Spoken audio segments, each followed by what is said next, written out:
Welcome to Mason and Fricker's Eldritch Stories, Eldritch Extras. Eldritch Extras, that's right, Mike. Yes. Hello, And Paul. it doesn't seem long since, much like for our older listeners, Morecambe and Wise, we were sharing a room together at the weekend. Well, yeah, much like Morecambe and Wise in that way. I did think we should have taken our suits and pushed the beds together and taken a picture. Yes, indeed. Well. I mean, we hadn't done that for a while, and it was a special occasion, really, wasn't it? Well, it was Grogmeet, a gaming convention taking place in Manchester in November 2023. And it was a great time. I had a really good, fun time. I enjoyed it. Yeah, so did I. I'd not been back to Grogmeet since I think I went to the second one, which was some years ago now. And Dirk and Blythe, who kind of organize it and are behind the Grognard Files podcast. Well, I think I think the last time you went was a couple of years ago, and you'd been the guest of honor then, hadn't you? And so this year they invited me to be the guest of honor of the show. So that was very nice of them. Yeah. It was a good interview on Sunday morning as well, which will be going out on the Grognard Files podcast, I imagine. And I got to play some great games, actually really good games. I really enjoyed them. And what did I play? I played Paranoia, which is kind of, from the night. Actually, how many of these games? No, they weren't all from the 1980s. Sure. Okay. Paranoia, the classic game of, what it says on the tin. That was a great opener on Friday afternoon, run by Jim. And I'm going to say their Blue Sky handles, JWMUK. So if you want to follow them, Jim ran a fun game of Paranoia, and I got through, I think, 3 clones. Then Friday evening, I played Vason with Mike, Film Fan 68 on Blue Sky. That was a fun game. And then Saturday morning, the game I wanted to play, a fairly new in inverted commas, what's old is now new, Dragonbane, the game from the Swedish game from the 1980s, which has been revamped by Free League into a new version, basically D&D again. But I'm not saying that. Run by Debbie, Dragon Girl 74 on Blue Sky. And that was a lot of fun. In both Paranoia and Dragonbane, I died by my own hand, fumbling rolls, fumbling inspecting a pistol, saying I was from tech services in Paranoia, fumble the roll, shoot my own head off. In Dragonbane, consecutively fumble casting fireball. That's not good, is it? Not good, really. As another character, you don't even messing with that kind of stuff. Bites the dust. Well, what about yourself? Yeah, I mean, I had good games as well. I mean, I started off Friday afternoon. I got to play with Dirk himself, the Meister, who was running a rather classic old, D&D adventure out of the pages of White Dwarf back in the 1980s called Eagle Hunt, where we were all kind of running around sewers and whatnot and pubs and the docks trying to find this missing eagle, which wasn't a bird but a standard, sits on top of a standard, and that was crazy fun. I didn't die in that one, or that was okay. I had a good viewpoint of that game. I could see this is like Dirk's keep fit regime, because he stands up at the end of the table and he doesn't just stand there. He's doing all these movements of the monsters and he reminded me all the stuff. Reminded me of me back in the day at GenCon running Call of Cthulhu games when I used to stand up all the time. I'm too old for that now. I sit down most of the time. I was running. Sorry, I'll get back to your games in a minute. But I just need to talk about myself more. I was running a game on Saturday afternoon, Call of Cthulhu, and I thought, I should stand up for a bit, and then I thought, you know what? I think I'll sit down again. So I just sat down again. It was fine. It's kind of a bit more lower energy, maybe. But yeah, sorry, carry on. I think it depends on the game. I also played in Gavin Inglis's Super Fast Go, which was a Spirit of 77 PBA kind of game set in the the 70s, and you're playing kind of icons of the 70s in terms of, one of us was a stunt man, one of us I was a vigilante, and so forth, and so we all played these kind of classic kind of hero types that you would find in a kind of classic 70s American TV drama, right? And that was a lot of fun. It was very crazy, as in it wasn't what I was expecting. I was expecting some sort of road chase kind of movie type feel, and that all went down the pan when we ended up going inside a giant robot taller than the Empire State Building by many amounts, and fighting cultists and green shadows and something that wasn't Godzilla but was a bit like Godzilla. I think Dagon Godzilla, I think it was called at the end. And so that was kind of high kind of pulpiness and whatnot. But yeah, a lot of fun. And then I played on the Saturday. I played in Richard August's Black Sword hack game, which was the Doom of Ymir, which started out as it meant to go on. My character, when we kind of did a very quick roll up of characters, I was I can't remember my character's name, but it was like Aldrek the Cursed, because I had a doom on me or something from character generation, so I just played it like that. And literally, we had a choice of where we could go in the city to kind of basically find treasure in these ruins, and I didn't hear any of the thing. All I heard Richard say was, "And there's the Tower of the Necromancers." So I just went, "We should go there." So we went to possibly the worst place you could go to, and literally couldn't get in at all until I'd made a pact with a demon who guarded the temple. The necromancers don't leave their back door open. Exactly. And that's how it kind of carried on. Everything we found that was any good was cursed by some sort of demon thing that wanted your blood to work it, and it very quickly descended into as all the players trying to kill each other, and I was doing pretty well until one of the players found a dragon. Dragon breathed on me and completely melted me, and then it ended. But that was a lot of fun. And of course, I ran a game of Call of Cthulhu as well, and I had a really good bunch of players, and we played a cool little scenario, and which went really well. So yeah, I had a splendid time. And then, as you say, Dirk did the interview with me on Sunday morning in Fanboy 3 in the gaming mecca of Manchester, and that was good fun too, chatting about all sorts of things. But as you say, that will be out on Dirk's podcast feed, I think. So, because if we say it was held in a game shop, in my mind, that's like a pokey little place squeezed in between two of the shops. I mean, like if you're in London and you go to Orc's Nest, or you're in Oxford and you go to the Gameskeeper or something like that, you couldn't run a convention in them. No, my mind was blown when I first went to Fanboy 3 like a few years back. It's huge. Yeah, and the massive basement, loads of tables, loads of rooms, and then we had games going on in there, but there was also games going nearby in Northern Monk, the kind of bar with a gaming room below it as well, and so forth. So it was very good. And then we ended up in a hollowed mecca of gaming in Manchester, didn't we? Oh, indeed. Lasagari. Well, the Lasagari is a pub where Dirk and Blythe sometimes record in the snug. They sometimes record their podcast, and there's a bit of background noise sometimes when they do it, but I kind of like that. It gives an atmosphere. And Mike and I decided it was time we took over. I mean, not really.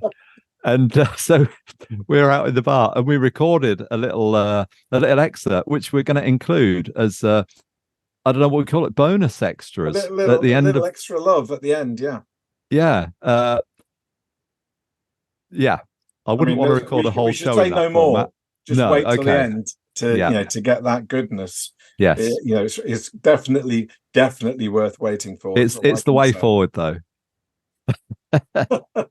So, but one of the nice things I think about that convention this time was the way it was split over multiple venues. Yeah. And I mean, Dirk sort of said it's not a convention; it's a gathering or something like that. But that had a nice feel. It was it's a really nice community, and it was a great weekend. Yeah, it was great to see some old friends, meet some new ones, and generally, gaming goes on in the daytime.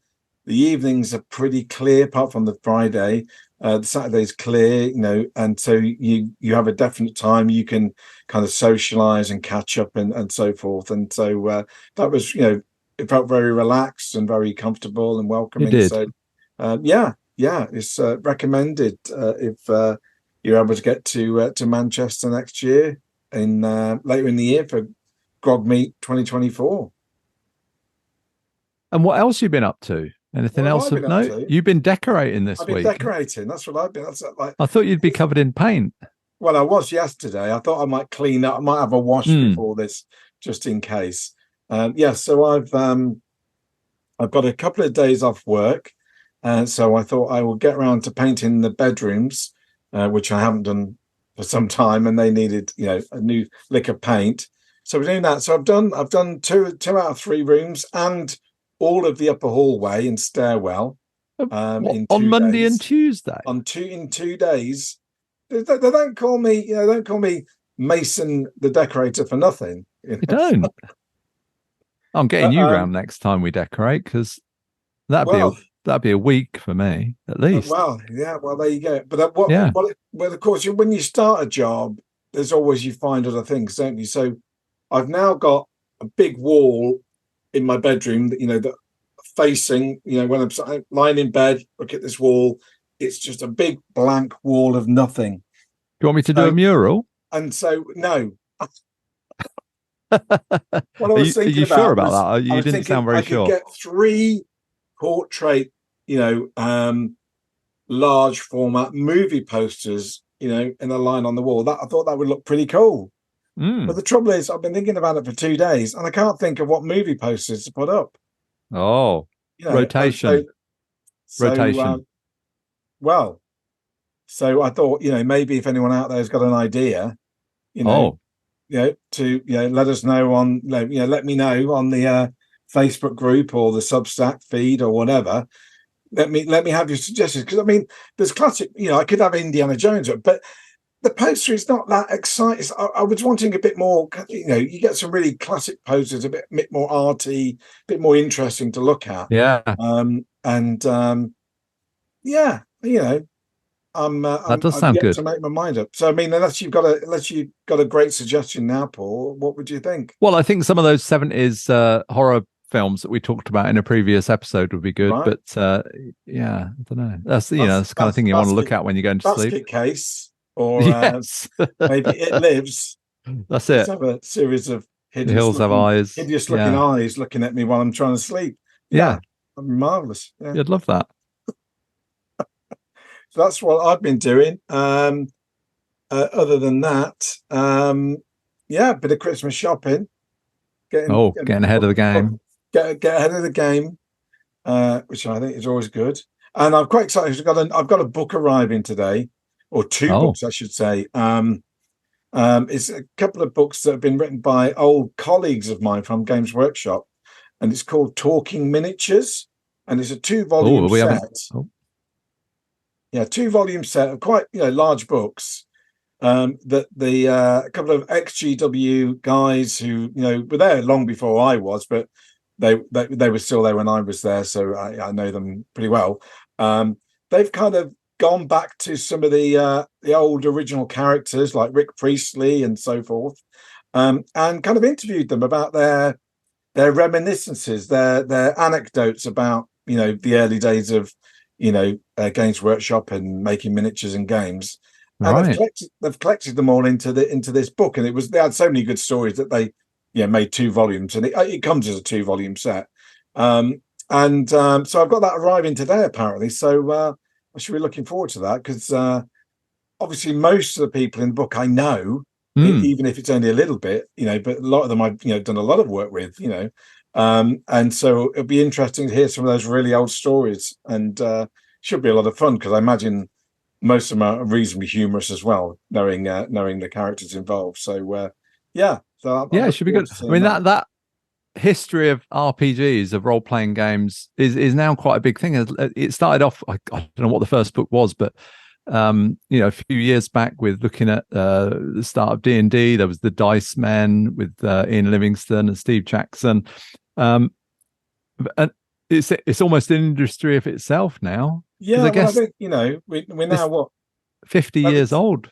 50 years old is kind of now just about the right time that people start, keeling over, and we lose the stories, and so that kind of makes it kind of much more vivid in people's minds. I think we know we need to kind of capture some of this down, because otherwise it gets lost, doesn't it? So so there's been some really interesting books, certainly on the history of TSR and so forth, and now Natural Evolution is to kind of talk about some of the other players and so forth. So Games Workshop, you've got the kind of the corporate view with the Dice Men, with Ian Livingstone and Steve Jackson's book, and then you've got more of the kind of post Livingston Jackson era into the kind of Citadel Miniatures and Brian Ansell era of GW, with the Talking Miniatures book. So it's a nice kind of transition in terms of the change in the company. And well, as I say, I'm not ready yet, so hopefully it's going to be great. So we'll see.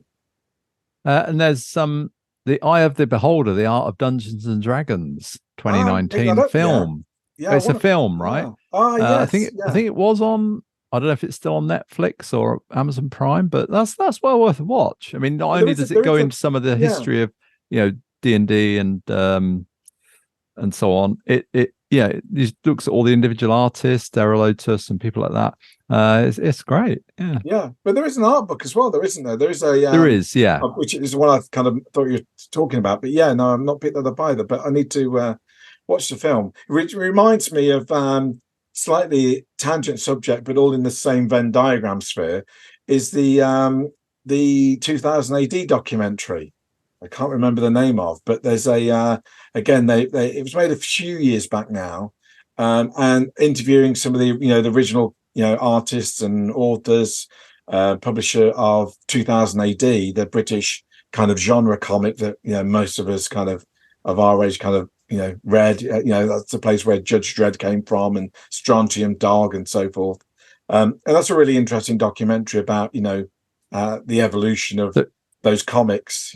Is that Future Shock? The Future story Shock, of 2000 right, AD. yeah. Yes, that's the one. Oh, well, that sounds pretty cool. Well worth a watch, especially if you used to read 2000 AD. Yeah, in the mid 80s, I read it for a couple of years. I was never like a massive fan, but I did. Got into it for a while. Yeah, it's good stuff. So, what else have you been doing? Well, a couple of weeks back, I went to a talk in town, in Buckingham, in my little town. They have talks in Buckingham? They have talks. Well, this was an unusual one. About the sheep fields and things. Well, so I get reminded of it earlier in the day on Friday, and it starts at 6 p.m. on the Friday evening, so quite early. So I messaged Lucy, do you want to go out this evening? It's not often, so we do that. So she's like, oh, that sounds good. What's on? I'm like, well, there's a talk in town. Oh, a talk. Okay. What's it about? Well, it's called Murder in the Home. But I have to say, when we left, she was like, oh, that was a great talk, because it was very entertaining. It was very entertaining. He was a very entertaining speaker. It doesn't sound like a very entertaining subject, but I think much like when you go to have, like if you've ever been to a first aid course, yes, that's the word. The speakers usually do that, are usually quite entertaining, because they want to make it interesting, and they've got loads of gory anecdotes and things like that. Sure. And so this was a talk about how to murder in the home, or well, I'll get to that. So it was by a guy called Professor David Wilson, who I didn't recognize. I mean, to me, he looked like Graham Norton. And I said to somebody else, because there was a picture of him on the wall. I'm like, didn't know we were getting Graham Norton. And then when he came on, he told this sort of self-deprecating story, because he's on TV. He's on, like, I don't know if it's the One Show, Breakfast TV, and things like that. So he's on TV quite a bit on BBC, I think. And he sort of said how he spotted somebody in a cafe who was sort of coming over to him, and he's like, "Oh, I'm on TV. I kind of get this." And they said, "Excuse me," and he's like, "Oh, yes, okay. Are you Graham Norton?" He's like, "No." But so he's a criminal psychologist specializing in murders and so on. Oh, all right. And he's got about, I don't know, 20 books out or something like that. And his latest book, I think, is titled Murder in the Home. It's not out till early next year, but they said if you look it up on Amazon, it's like listed as like one of the most gifted books, which again is maybe a bit ironic, but so he talked about it explores the home, the domestic house, and how it relates to murder, because sadly most murders take place in the home. So which room, Mike? He had a few questions. Which room? Kitchen and bedroom. Kitchen is the answer. Kitchen's is the answer. Kitchen's got the tools to hand, I would imagine. That's exactly. That's where most murders take place, in the kitchen. Another one that he spotted. Now we have a word, don't we? I'm not going to test you. I'm sure you know it. For being pushed out of a window. Defenestration. Oh, defenestration. Yes. Which means to be pushed out of a window. Why do we have that word? Because as he said, he thought, well, that's going to have to be an aspect of the book. But I mean, maybe it occurs occasionally, but like there were none or very, very few deaths resulted from being pushed out of a window. I guess the thing about murder in the home is, well, being pushed out of a window is fairly public action. So yeah, I mean, it's going to... Not the best plan. Not the best plan unless you are in a deserted part of Boston and the house you're in is a Corbett house. Then maybe... All true. Maybe getting pushed out the window there by flying bed might not be noticed by the neighbours immediately. But other than that, in real life, then yeah, I imagine the sound of breaking glass and screams probably would, doesn't really work. Rouse the neighbours and the police probably. But what he needed a word for was being pushed down the stairs, because a number of people get. So what did he go with?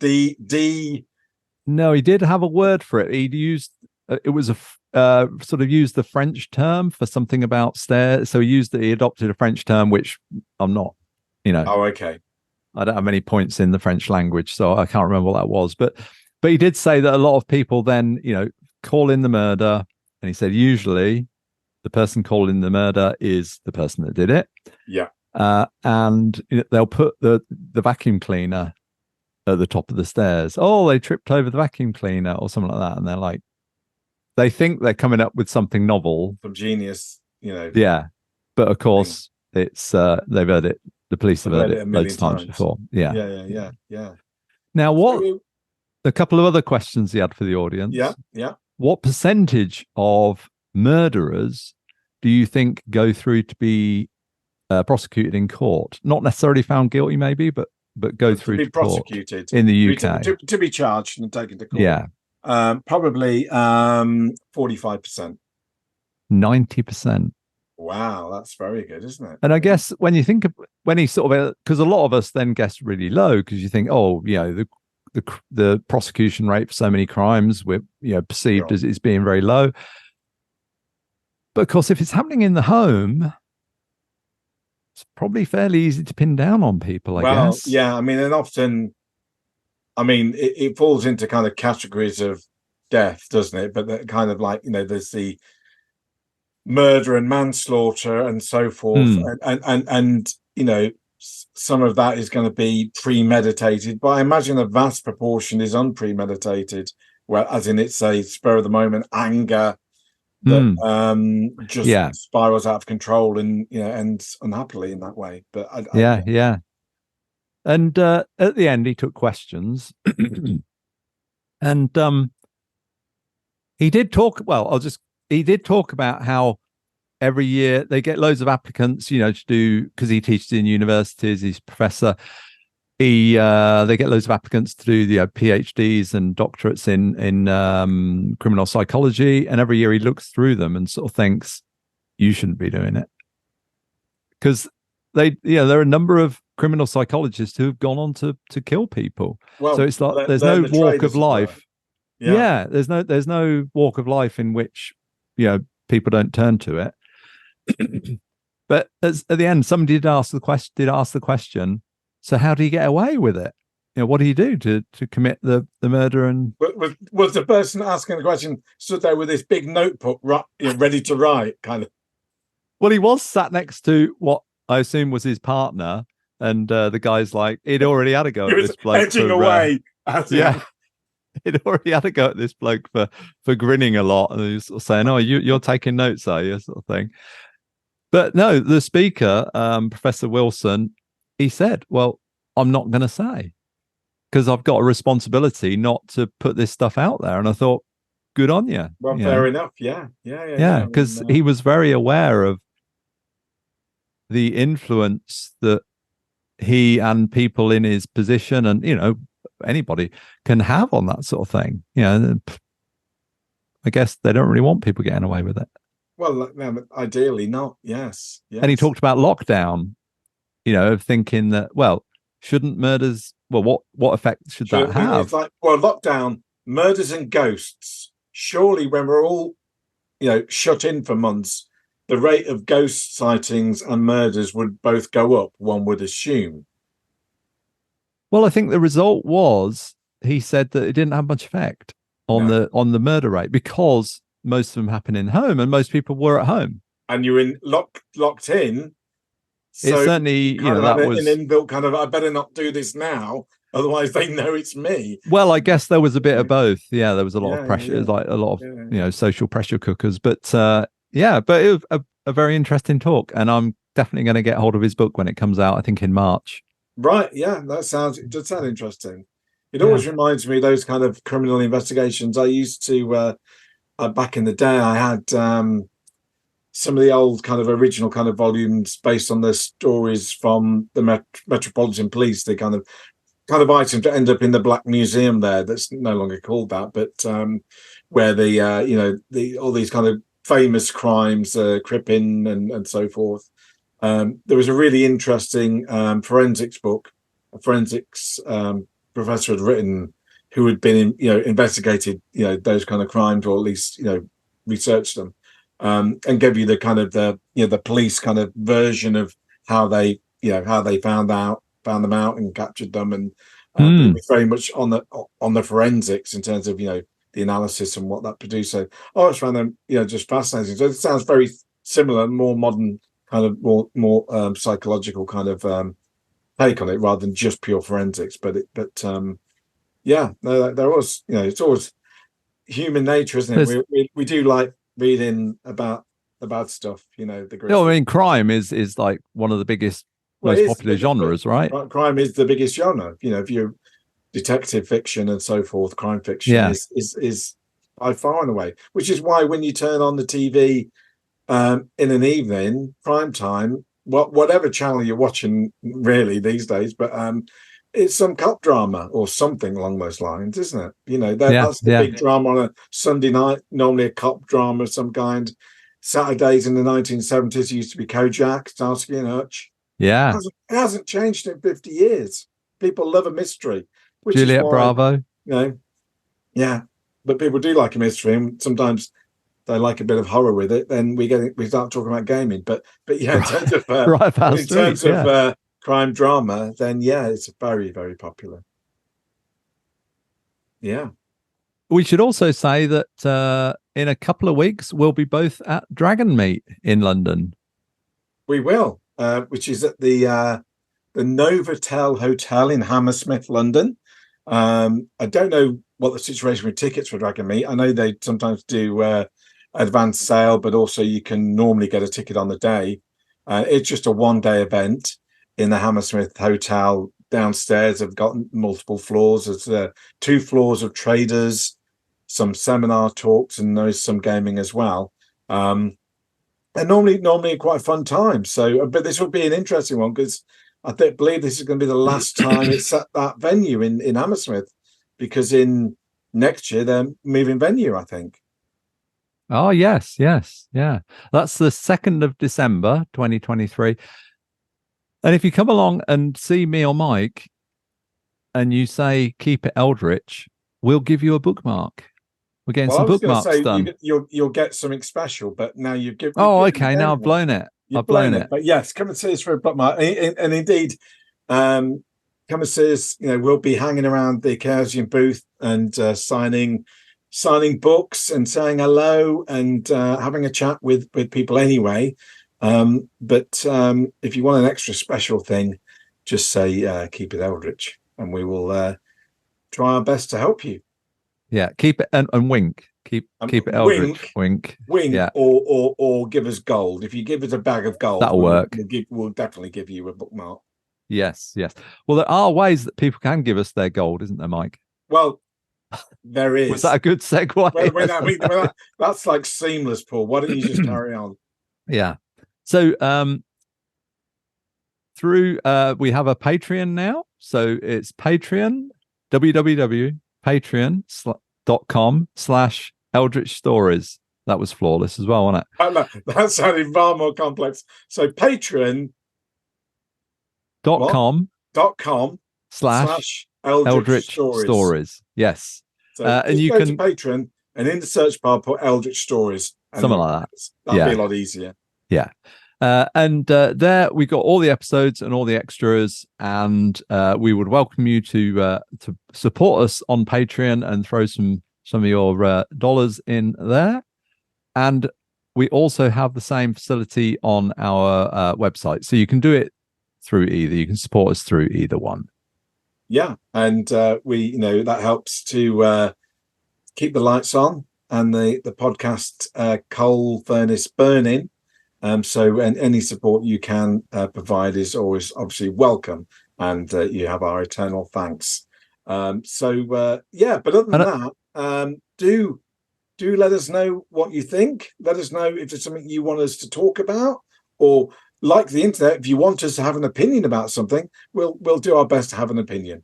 And feel free to drop us a note, via the Substack or via the Facebook page for Eldritch Stories. And get in touch. Indeed. Should we wrap it up there then? We could do. What do you think? But stick around for the little extra recorded in the Lasser Gallery. I'll bolt that onto the end. You're building this up. This extras quite big now. I am. And I'm just going to temper it by saying it's good, but it's not world changing like Paul is kind of describing it as. Just set your expectation levels a little lower and you won't be disappointed. But anyway, but that's to come. It's a bit of nonsense. But in the meantime, we'll see you at Dragamy, and we'll maybe speak to you once more before then. But in the meantime, Paul, what should we do? Keep it Eldritch. Hello, this is Paul and Mike, and we're doing a Dirk and Blythe, aren't we, Mike? Because where are we? Well, we're in Manchester at Grogmeet, Paul. Yeah, but where are we? We're in the Lasser Gallery. We're in the Lasser Gallery, everyone. Can you believe it? Can you hear it in the background? It's quite noisy in here, but it is Saturday night, about 6:10 after a busy day's gaming, and we're waiting for our food that we booked. What do you got, Paul? It's the thing you ever to record a podcast. Well, I can't think of anywhere better, really. Well, we'll leave it at that, and we'll return to normal service. Will be resumed. We'll see you later, but do keep it Eldritch in the meantime.